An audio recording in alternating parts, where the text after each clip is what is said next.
आज का जो टॉपिक है वो है प्रवाल तथा प्रवाल भित्ति यानी कि कोरल या फिर कोरल रीफ। प्रवाल को हम मूंगा भी कहते हैं।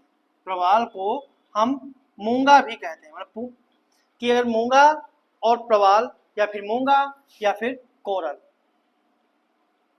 प्रवाल को ही मूंगा कहा जाता है और इसे कोरल भी कहते हैं। एक प्रकार का छोटा समुद्री जीव जो लाखों करोड़ों की संख्या में एक समूह में रहते हैं। इनके शरीर के बाहरी तंतुओं में एक प्रकार का पादप शैवाल रहता है जिन्हें हम जुक्सानथाई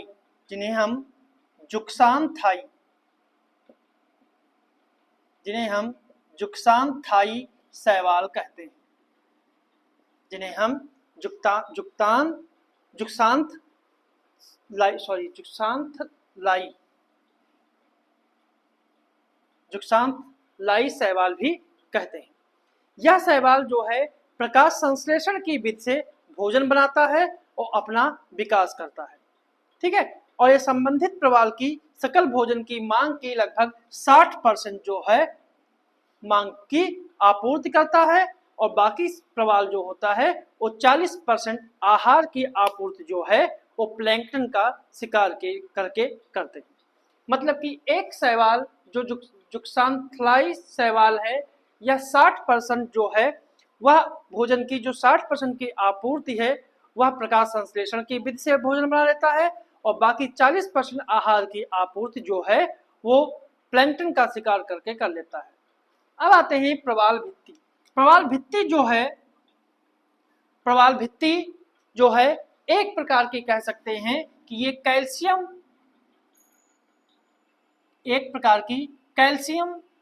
युक्त चट्टान होती है, जो पॉलिप या प्रवाल नामक सूक्ष्म समुद्री जीव के अस्थिपंजर से बनते हैं। पॉलिप जीव के मरने के बाद इनका खोल समुद्र के तल पर जमा हो जाता है। इसी अवशेष पर एक के बाद एक जीवों के समूह पैदा होते जाते हैं और मरते रहते हैं और धीरे धीरे इनके अवशेष भी इसी के ऊपर जमा होते जाते हैं। इस प्रकार जब उनकी कई परतें जमा हो जाती हैं तो धीरे धीरे ऊपरी दाब के कारण या पत्थर की भांति कठोर हो जाते हैं और प्रवाल चट्टानों के निक्षेप से प्रवाल के में निरंतर वृद्धि होती रहती है और कुछ समय के बाद यह समुद्र जल स्तर के ऊपर दिखाई देने लगते हैं और प्रवाल भित्ति का इसी तरीके से निर्माण हो जाता है, ठीक है। मतलब प्रवालों के मरने से और उनके जमा होने से, आंतरिक दबाव के पड़ने से वो कठोर हो जाते हैं और इससे प्रवाल भित्ति का निर्माण हो जाता है। अब आते हैं कि प्रवाल भित्ति के निर्माण के लिए आवश्यक दशाएं कौन सी हैं। आवश्यक दशाएं किन दशाओं में प्रवाल भित्ति का निर्माण होता है। तो अगर आवश्यक दशाओं की बात की जाए तो प्रवाल जो है मुख्य रूप से जो है उष्णकटिबंधीय क्षेत्र में पनपते हैं। उष्णकटिबंधीय क्षेत्र में पनपते हैं और आप कह सकते हैं कि उष्णकटिबंधीय क्षेत्र के महासागरों में पाए जाते हैं, क्योंकि इनको जीवित रहने के लिए अनुकूलन तापमान जो है वो 20 से 21 सेंटीग्रेड तापमान इनको चाहिए। इसलिए अधिकांश प्रवाल जो हैं वो 25 डिग्री अक्षांश उत्तरी और 25 डिग्री अक्षांश दक्षिणी अक्षांश के बीच वाले क्षेत्रों में ही पनपते हैं। प्रवालों के विकास के लिए सूर्य का प्रकाश भी पर्याप्त मात्रा में चाहिए, इसलिए 200 से 250 फीट ठीक है नीचे की समुद्री क्षेत्र में प्रवाल मर जाते हैं, क्योंकि इसके नीचे प्रकाश की संश्लेषण की क्रिया नहीं कर पाते हैं, क्योंकि सूर्य का प्रकाश जो है वो वहां तक नहीं पहुंचता है।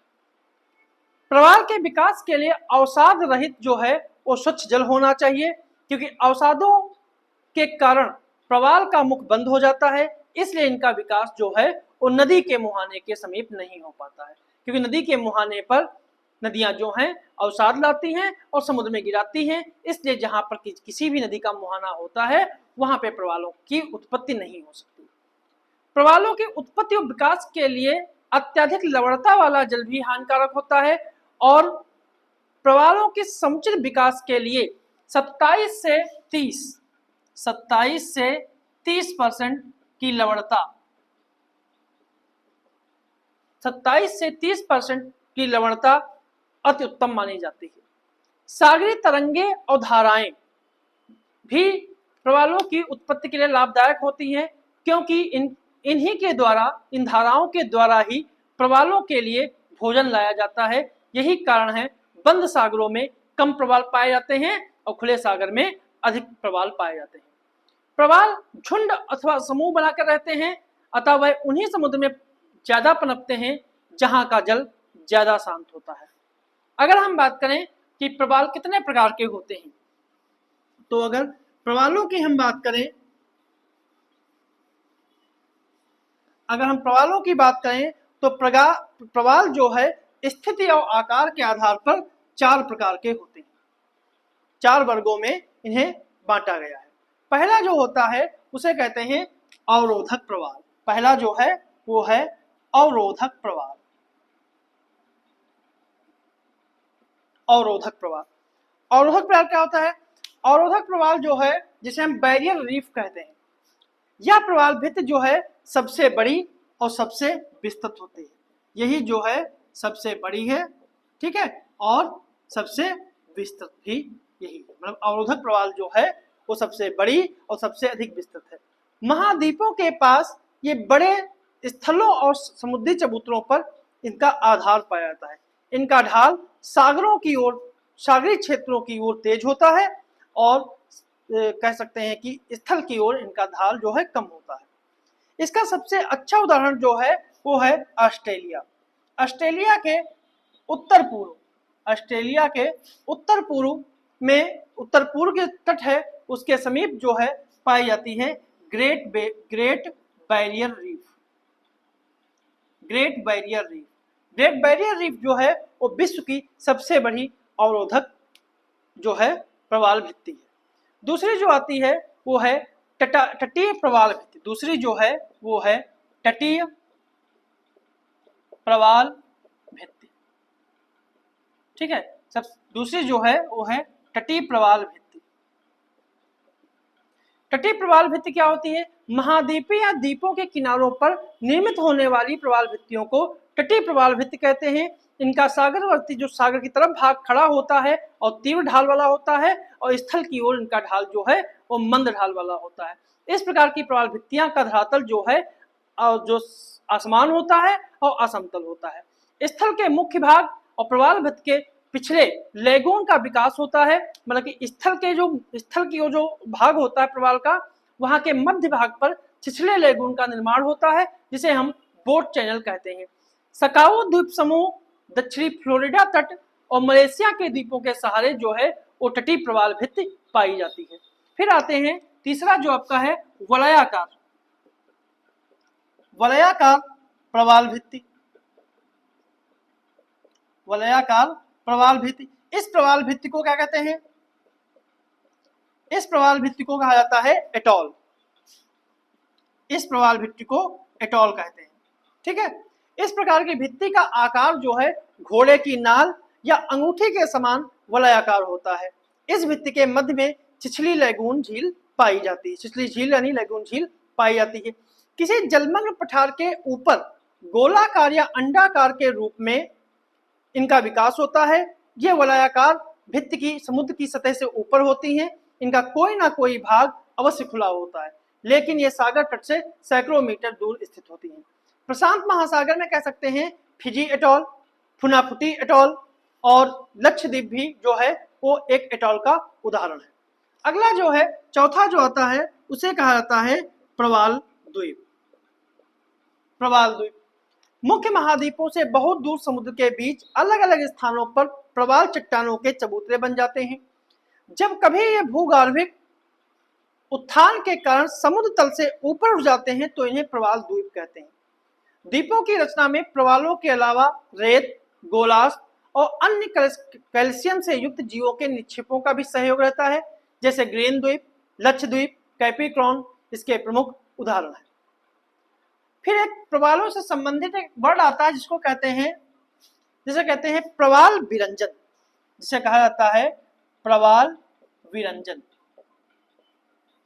प्रवाल विरंजन, प्रवाल विरंजन का अर्थ होता है शैवाल का श्वेत रंग का होना। जो शैवाल जो था जुक्सान्थलाई, इस शैवाल का रंग जो है वो सफेद में परिवर्तित हो जाना। ठीक है, इस प्रक्रिया में प्रवाल समूह और जुक्सान्थलाई के बीच संबंध टूट जाते हैं, जो प्रवाल को उनका अधिकतर रंग प्रदान करते हैं। इस प्रकार शैवालों में प्रकाश संश्लेषण की क्रिया न होने के कारण उन पर आश्रित प्रवाल जो हैं वो मर जाते हैं। अब है प्रवाल विरंजन के क्या कारण हो सकते हैं कि प्रवाल विरंजन प्रवालों की एक सामान्यकृत दबाव की प्रतिक्रिया है। इसके कारण जैविक और अजैविक कारकों की संख्या हो सकती है, जिसमें जैसे जल के तापमान में कमी या वृद्धि होना। यदि शरीर जल के तापमान में वृद्धि हो जाएगी तब भी उनके प्रवाल विरंजन की स्थिति उत्पन्न हो जाती है। दूसरा कह सकते हैं कि सौर विकिरण में वृद्धि होना। जब भी सौर विकिरण में वृद्धि होगी प्रवाल जो हैं वो मरने लगते हैं। स्वच्छ जल की ज्यादा आपूर्ति, संक्रामक रोगों की अधिकता, जिसे हम जो संक्रामक रोग है प्रवाल का उसे हम कोरल प्लेग कहते हैं। फिर है लवणता में परिवर्तन, कभी समुद्र की लवणता अधिक हो गई कभी कम हो गई तब भी प्रवाल इससे प्रभावित होते हैं। अवसादों की मात्रा में वृद्धि और ग्लोबल वार्मिंग के कारण समुद्र के जल का स्तर का ऊपर उठना भी जो है वो प्रवाल भित्ति के मरने का कारण बन जाते हैं, जिससे प्रवाल विरंजन की स्थिति जो है उत्पन्न होती है। तो ये था हमारा आज का टॉपिक प्रवाल विरंजन।